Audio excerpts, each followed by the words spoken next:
I remember a particular time in my life when I really, truly struggled deeply with not only self-image and these feelings of unworthiness, but also rather a bit of humiliation.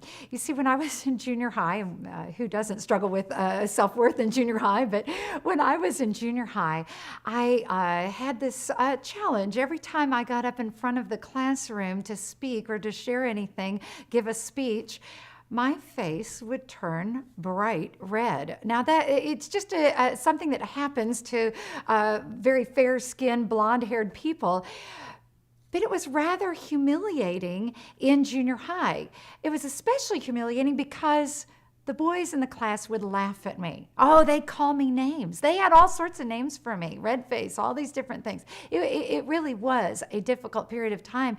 And I was scared to death to have to speak in front of the class. I didn't want to ever get up in front of class. In fact, I prayed desperately that the Lord would bring the rapture before I would have to go and speak, or that we would have a snow day in Dallas. That's quite faithful prayers to pray for a snow day. But I truly had struggled with that all the way even through college, I want you to know. And as I was in college, I remember giving a speech and becoming a little bit more confident, but still struggling with that fear of being in front of people. Well, take my life a few more years ahead, and there I was as an author. The Lord allowed me to write books, and I was so thankful to be able to write all these different books. But one thing I found in writing books is that the publisher expects you to be out speaking and sharing with people about your books. This little girl who was scared to death in junior high was going to have to face a fear. And so those feelings of unworthiness, even as a Christian, and yes, as Christians, we can still feel those feelings of fear and humiliation. And I had to face those fears. I remember getting on my knees and actually asking the Lord to help me one step at a time to begin facing these fears. And I began realizing, first of all, that I needed to get my eyes off of myself. I needed to take my eyes off of focusing on what do people think about me and begin thinking about them instead.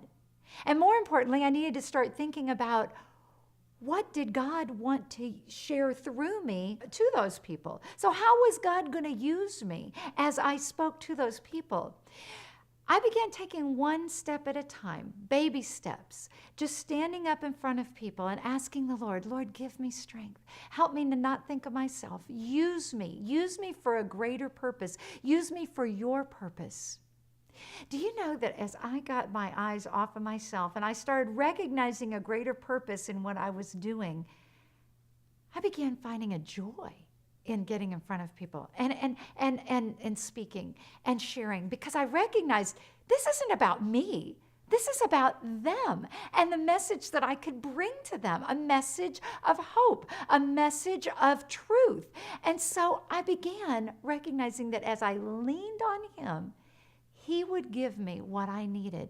Again, it was that God confidence rather than a me confidence, a self-confidence. Self-confidence was based on what I could do, and I already knew that what I could do, and it wasn't so great. But I knew that through Him, I could do great things, that He had gifted me, in fact, for this purpose.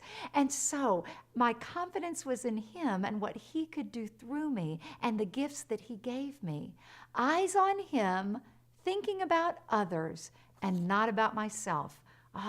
Now that was a confidence builder. I found great hope in Him as I took those steps, faced my fear, and gave my fear over to Him. There's great hope. When we are afraid, there is great hope in going to Him with our fears.